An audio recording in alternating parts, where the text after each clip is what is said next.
डरी तो नहीं मधुबाला। प्यार किया और खुलकर किया, मगर प्यार कभी मुकम्मल नहीं हुआ। कई बार कई सितारों से प्यार किया, मगर सच्चे प्यार के लिए ताउम्र तरसती रही। सबने धोखा दिया, सब बेवफा निकले।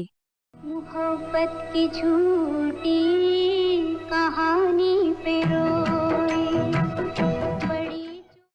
है ना अजीब बात, हिंदी सिनेमा की सबसे खूबसूरत एक्ट्रेस को भी प्यार नसीब नहीं हुआ, जबकि सब उसके रूप पर मरते थे, उसकी अदा के दीवाने थे। ये हवा काली घटा पाली गई झूम के प्यार लिए डोले हंसी नाच।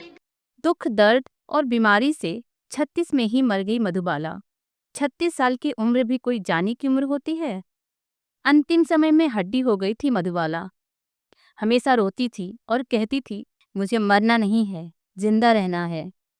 इस वजह से वह मेकअप करके रहा करती थी, ताकि उन्हें लगे कि वो ठीक है।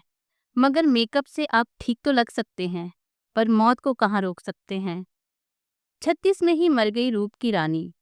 36 में ही मर गई मुगले आजम की अनारकली। 36 में ही मर गई भारत की मर्लिन मुर्लो। पर ऐसे लोग कभी मरते हैं क्या? मधुबाला आज भी जिंदा है। जिंदा है तभी तो आज हम उनकी कहानी कह रहे हैं। हिंदी सिनेमा की सबसे खूबसूरत एक्ट्रेस की दर्दनाक कहानी। गुजरा हुआ ज़माना आता नहीं दोबारा।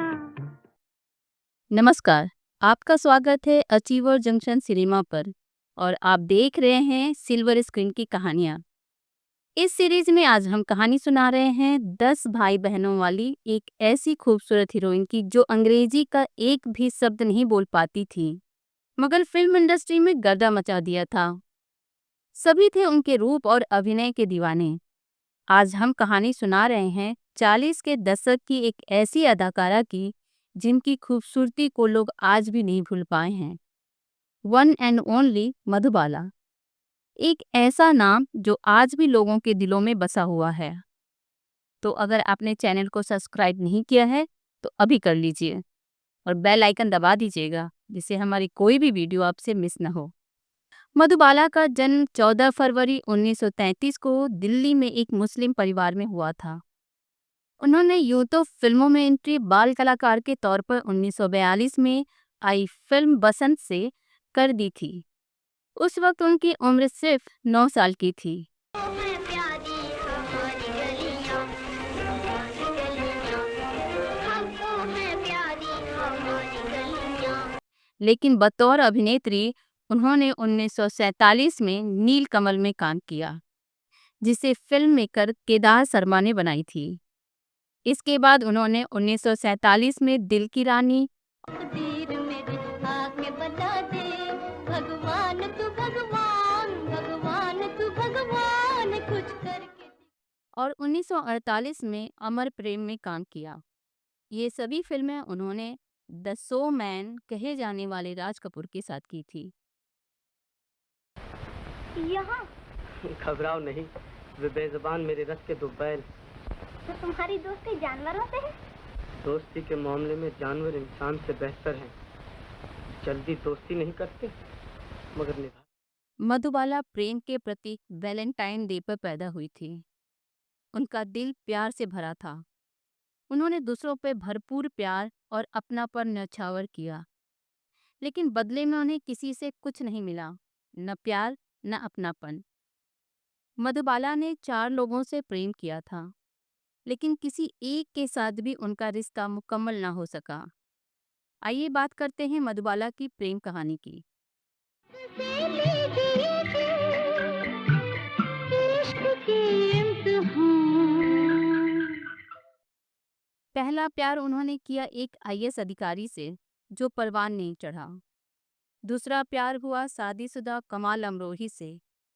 कमाल अमरोही मधुबाला को दूसरी पत्नी बनाना चाहते थे।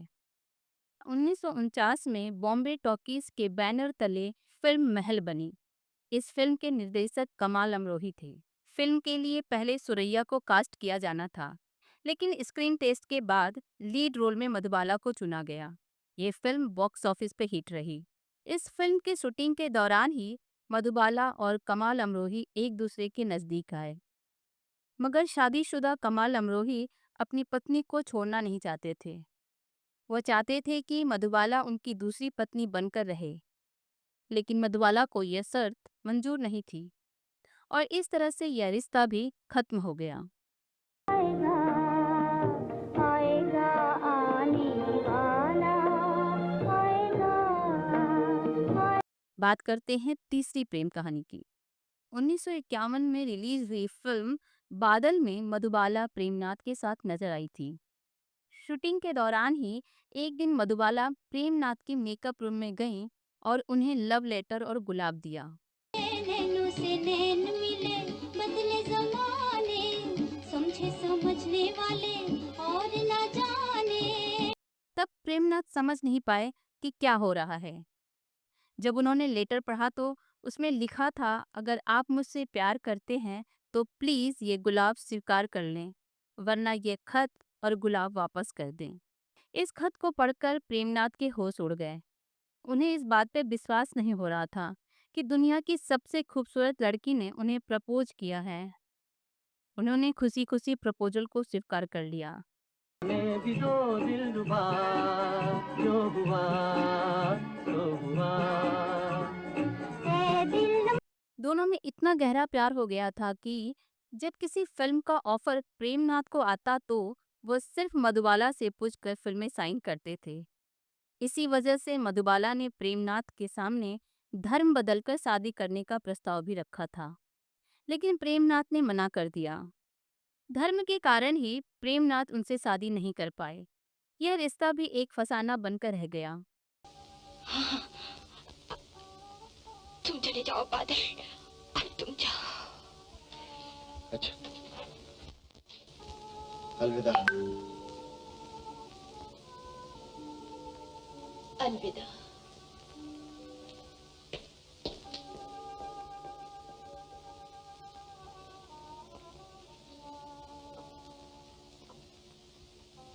मेरे देवता, हमेशा के लिए अलविदा। अब बात चौथी प्रेम कहानी की। मधुबाला की बहन की माने तो फिल्म नया दौर के कुछ हिस्सों की शूटिंग कर चुकी मधुबाला को मेकर्स ने बाकी शूटिंग के लिए ग्वालियर भेजना चाहा। डकैत इलाका होने के चलते मधुबाला के पिता ने मेकर्स से लोकेशन चेंज करने का आग्रह किया, जिसके लिए वो राजी नहीं हुए। तब उन्होंने मधुबाला को फिल्म छोड़ने और मेकर्स के पैसे लौटाने के लिए कहा। उस दौरान दिलीप कुमार की सगाई मधुबाला से हो चुकी थी। इस लिहाजे से चोपड़ा ने दिलीप कुमार को मधुबाला से बात करने के लिए भेजा। दिलीप कुमार ने मधुबाला को खूब समझाया, लेकिन वे पिता के खिलाफ जाने के लिए राजी नहीं हुई। फिर चोपड़ा प्रोडक्शन ने मधुबाला के खिलाफ केस फाइल किया, जो लगभग 1 साल तक चला। इसी बीच दोनों के रिश्ते में दरार आई। दिलीप साहब ने उनके सामने फिल्में छोड़ शादी करने का प्रस्ताव रखा। मधुबाला ने कहा कि वह तभी शादी करेंगे जब दिलीप कुमार उनके पिता से माफी मांगे। दिलीप कुमार के इनकार के बाद दोनों की राहें जुदा हो गईं। शायद वह एक माफी उनकी जिंदगी बदल सकती थी। मधुबाला ने उम्र के आखिरी दिन तक दिलीप साहब को प्यार किया था।